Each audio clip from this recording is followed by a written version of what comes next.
Quelle imprimante choisir? Et c'est pas très lumineux. Vous pouvez vous poser cette question de savoir si je dois acheter une imprimante pour ma classe, si je dois acheter une imprimante personnelle pour faire mes cours, mes cahiers de vie, imprimer mes photos. Quelle imprimante je vais choisir? La première imprimante que vous allez choisir, parce que ça ne vous coûtera rien, s'il y en a un, et s'il est disponible dans les bons créneaux, c'est toujours un gros problème, ça, de gérer la disponibilité du photocopieur.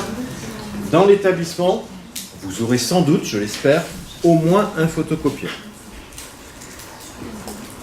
Je ne parlerai que de quoi je peux, enfin, ce dont je connais l'utilisation dans mon établissement. J'ai d'autres collègues qui ont échangé avec moi. Tous les établissements ont leur modalité d'utilisation du photocopieur qui diffère d'un établissement à l'autre.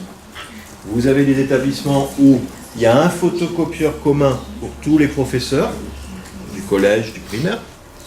Vous avez des établissements où il y a un photocopieur pour le primaire, un photocopieur pour le collège. Vous avez des établissements où il y en a un pour l'administratif, un pour le collège, un pour le primaire. Vous avez des établissements où il y a un seul photocopieur pour l'administratif, le collège ou le primaire, ou l'un ou l'autre. Bref, ça dépend de l'établissement et de ses moyens. Vous aurez sans doute, en tant qu'enseignant, un quota de photocopies pour l'année, à ne pas dépasser. À vous de jauger, de juger et de contrôler la consommation que vous en faites, parce qu'on ne se rend pas compte, mais c'est quand même un budget extrêmement important dans un établissement scolaire. Vous aurez des photocopies couleur dans certains établissements, en petite dose, parce que là ça coûte très très cher, mais souvent des photocopies noir et blanc.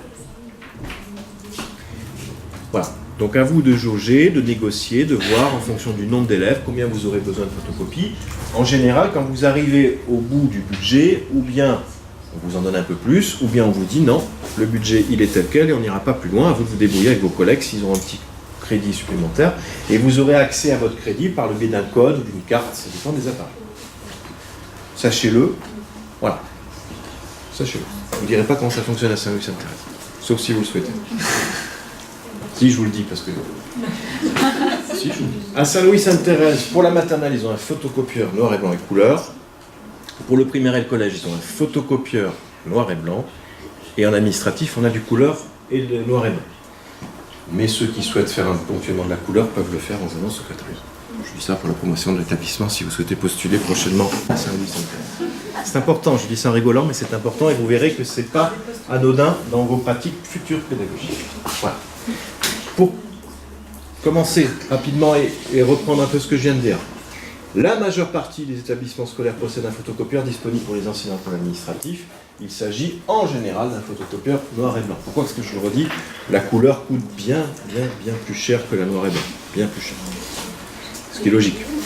Un quota annuel logique de photocopie est souvent imposé. Ce quota étant géré grâce à un identifiant et un code personnel, voire une carte personnelle. L'établissement doit chaque année acquitter des droits de reprographie au Centre français d'exploitation du droit de copie, qui dépendent du nombre d'élèves. Chaque année, je fais une déclaration au CFC en disant voilà, on a tel nombre d'élèves, et bien sûr, je minimise toujours, on fera sans doute par élève à peu près ça comme photocopie. Bien évidemment, on ne va pas aller dans le réel. Parce que là, et on paye déjà, avant même d'avoir commencé à payer notre prestataire de photocopieur, des droits pour la reproduction. Ces droits sont calculés en fonction d'un nombre de pages reproduites par élève. Donc on essaie de le minimiser parce qu'il n'y a pas vraiment de contrôle à ce niveau-là. Plus bas, tout en restant réaliste. On va dire qu'on fait 2 photocopies par élève. Pardon. Pour la tranche de... Je vous donne l'exemple. Pour la tranche de 1 à 100 pages reproduites, c'est 1,80 € TTC par élève. On reste souvent dans cette tranche-là pour être raisonnable. Donc quand vous avez 500 élèves, faites le calcul déjà du budget avant même d'avoir commencé aux photocopies. Juste pour reproduire certaines pages de livres ou certains documents. Donc ça fait déjà, si je ne me trompe pas, pour un établissement de 500 élèves, 1 000 € que vous alignez pour pouvoir faire les photocopies. Vous comprenez pourquoi les budgets, en général, on essaie de les restreindre au maximum. C'est pas qu'on ne peut pas, c'est qu'on ne peut pas toujours. Et on en vient aux imprimantes. Donc si vous avez un photocopieur, c'est très bien, mais peut-être que ça ne vous suffira pas. Et puis si vous voulez faire de la copie couleur, ben peut-être que non plus, vous ne pourrez pas le faire avec un photocopieur noir et blanc. Donc il vous faudra une imprimante. Il y en a 3 types. Et comme pour le vidéoprojecteur, en fonction du type, vous allez voir ses intérêts et aussi ses inconvénients, souvent en termes de coût et de consommables. Ce n'est pas l'appareil qui coûte cher en général. C'est les consommables, c'est-à-dire l'encre. Donc vous avez les lasers, vous avez là. C'est pas courant. Le laser, c'est plus pour l'administratif. Ça permet de faire beaucoup de photocopies à moindre coût. Vous avez le jet d'encre, c'est le plus classique. Non, donc la laser, elle est là. On y viendra après, pardon. Le jet d'encre, il est là. C'est celle qu'on a chez nous, qui permet aussi d'imprimer des photos, avec ces grosses cartouches de couleurs. Parfois, plusieurs cartouches pour plusieurs couleurs, ou une seule cartouche de couleur. Le coût n'est pas le même. Et thermique, c'est pour la petite histoire. Je vous donnerai l'utilisation, mais on ne s'en servira pas. Je pense, vous ne vous servirez pas des imprimantes thermiques. Alors la laser, c'est la plus, à mon sens, économique. C'est pour les impressions de masse et ceux qui veulent des débits rapides, donc c'est souvent en administratif qu'on a ça. Après, si c'est pour faire du noir et blanc, on peut très bien aussi avoir des imprimantes laser, mais on ne fera pas ou peu de couleurs avec ça. Les imprimantes laser atteignent des vitesses d'impression comprises entre 12 et 24 pages par minute, alors que celle à jet d'encre ne dépasse guère les 4 pages par minute. Donc c'est plus rapide pour imprimer en masse. Je ne suis pas sûr que ce soit l'usage qu'on en fera, nous, en pédagogie. C'est bien quand ça va vite, mais ce n'est pas forcément ce qui nous intéresse le plus. Un autre avantage, en cas d'utilisation ponctuelle, il n'y a pas de phénomène d'encre sèche. Vous savez que les imprimantes qu'on va voir après, la cartouche, au bout d'un moment, si vous ne l'utilisez pas, la cartouche, elle est morte parce que la buse a séché, s'est encrassée. Là, il n'y a pas ce problème. La couleur est plus onéreuse, et les imprimantes laser couleur sont plus rares, et c'est adapté en entreprise. Donc c'est pas ça que vous allez privilégier dans votre classe, je pense. Enfin, elles utilisent un tonnerre et non des cartouches, et c'est plutôt silencieux. Voilà ses avantages. Mais pourquoi pas? Si vous avez des moyens, elles sont plus chères à l'achat, de privilégier le laser, parce que au niveau du coût futur, vous ferez des économies. C'est plus économique sur le moyen terme et le long terme. Plus onéreux à l'achat. Alors, notre imprimante classique, la voilà. Donc, c'est un exemple d'une Canon.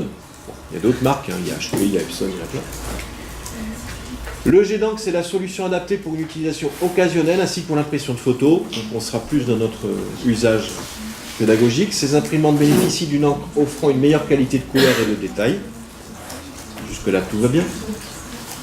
Certaines imprimantes à jet d'encre sont conçues spécifiquement pour l'impression de photos. Ça ne sera peut-être pas l'usage que vous en ferez, sauf si vous aimez aussi faire de la photo amateur. C'est plus cher aussi, hein, bien sûr, pour l'impression.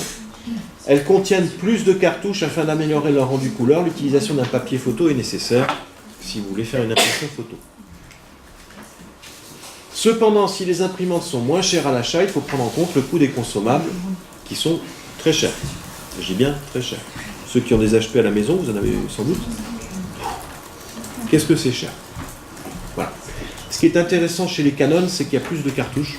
Et donc en fonction de l'utilisation que vous faites, vous pouvez plus contrôler la consommation que sur une HP où il y a 3 couleurs, ou parfois une seule couleur, enfin une seule cartouche.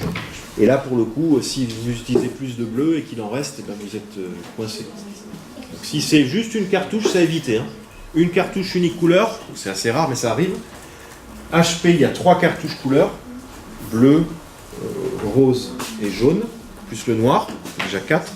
Et Canon, ils vont plus loin, ils arrivent à scinder, il y en a plus que ça, elles sont plus petites, donc c'est mieux. Moi je trouve Canon, pour la gestion des consommables, c'est mieux. Ça reste un point de vue. Thermique, on va faire très simple, très rapide. Compact, se loge facilement dans une sacoche, de quoi en faire un atout pour les personnes régulièrement en déplacement, sauf que quand vous voyez les impressions que ça sort, c'est pour les professionnels du commerce, l'édition de tickets de caisse ou l'usage de petits tirages photographiques. Ça ne sera pas votre usage. Vous n'allez pas délivrer des tickets de caisse à vos élèves. Enfin, peut-être ponctuellement pour la kermesse, mais... Bon, bref. Je vous ai fait un comparatif. Ça, c'est ce qui est le plus concret, je pense. J'ai pris un exemple. Bon, c'était le modèle à l'époque où j'ai pris. Il a sans doute évolué et c'est plus la même référence. Mais en tout cas, chez Canon, vous avez les Pixma qui sont sympas. Vous voyez, le prix, c'est 60 €. C'est pas non plus trop cher. Les consommables, c'est 35 € les 2 cartouches. 100 pages d'impression, 35 centimes la page. Ça fait cher hein, quand même quand on y réfléchit. C'est le prix d'une cigarette. Oui. Il n'y a que 2 cartouches. Oui, alors pour ce modèle-là, c'est 35 € les 2 cartouches noir et couleur. Je ne sais pas si... Oui, je crois que ça doit faire partie des modèles où c'est une seule cartouche couleur. À vérifier. Donc c'est pas C'est quoi alors? Dites-moi, ça m'intéresse. Oui, enfin, moi j'ai vu 35 € les 2 cartouches noir et couleur, c'est-à-dire... C'est un package. Oui, cartouche noire et après plusieurs petites cartouches de chaque couleur. C'est ça. D'accord. Il y a 3 couleurs et 2. Et on est dans ce ordre d'idée de prix, on est d'accord, 35 € à peu près. C'est plus cher encore chez HP. Hein. Et là, j'ai pris une Canon aussi, mais en laser. Vous voyez que le prix est 3 fois plus élevé, mais on est presque 2 fois moins élevé au niveau du coût de la page. Donc ça se calcule. Ça se calcule. Quelle économie on va faire sur l'impression par rapport à l'investissement de départ? De toute façon, on ferait des économies au bout d'un moment avec le laser. À voir. Mais ce n'est pas le même investissement de base.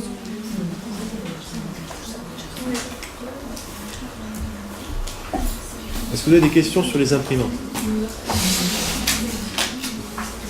J'espère que je vous ai tout dit sur les imprimantes. Alors bien sûr, comme pour les vidéoprojecteurs, vous avez maintenant des imprimantes équipées sans fil, qui permettent de lancer une impression sans fil. C'est confort. Ça évite de le brancher en USB sur l'appareil. Il faut qu'elle soit connectée au même réseau Internet. Donc un petit exemple de comparatif. Bon, je pense que vous serez sans doute tous plutôt là-dessus. Mais c'est un investissement aussi. Je ne vais pas dire qu'il est indispensable, mais selon les pratiques en classe, ça peut le devenir très vite. Je comprends pas très bien pourquoi on choisirait celle-ci, la AG d'encre, alors qu'à terme, c'est vraiment un investissement très lourd pour l'encre. Si vous avez les moyens d'investir 170 plutôt que 60, allez-y. Et il vaut mieux économiser, payer 3 fois le prix, parce que c'est vraiment cher. Hein, je suis d'accord. Mais si c'est pour vous, si c'est vous qui l'achetez pour votre classe, vous allez peut-être réfléchir à 2 fois. Et sachant qu'il faut faire 30 documents à chaque fois, ça va vite, hein, les cartouches d'encre. Alors, pour moi, ça, c'est un investissement de malade. C'est un des budgets les plus importants pour vous. Mais comme tous les établissements n'ont pas forcément des classes équipées, souvent les professeurs des écoles achètent leur propre imprimante et l'amènent en classe. Oui, après, ça se transporte pas, j'imagine, une imprimante... non, celle-ci non, parce que c'est gros. C'est là, mais... Non. Ou ponctuellement, si jamais c'est un usage ponctuel que vous en faites. On peut quand même acheter des cartouches moins chères de marque générique. Oui, moi je recommande pas les génériques. On peut avoir des soucis. On peut avoir des soucis. Après, dites-vous que c'est pas parce que vous amenez votre imprimante que votre chef d'établissement il acceptera de vous payer les cartouches. Je dis ça. Voilà. Donc le mieux c'est d'avoir, si possible, une photocopieuse de couleur. C'est forcément moins cher que ça, mais il faut pouvoir l'avoir. Et après, on en fait vraiment un usage raisonné de la couleur. Hein. Avec le numérique maintenant et tout ce qu'on peut projeter, le papier, on évite quand même. Mais il y a des moments où c'est indispensable. Quand vous allez faire vos cahiers de vie avec des photos maintenant qu'il faut mettre de ce que vous avez fait en activité, ben, si vous n'avez pas de couleur, c'est pas la même chose dans un cahier de vie en noir et blanc qu'en couleur. Quand vous faites une production artistique et qu'il n'y a pas de couleur alors que le gamin il a fait un super dessin, etc., avec plein de couleurs en peinture, c'est pas pareil. Bon. Mais c'est un budget. Peut-être qu'en collège et en lycée, on est moins concerné par ça.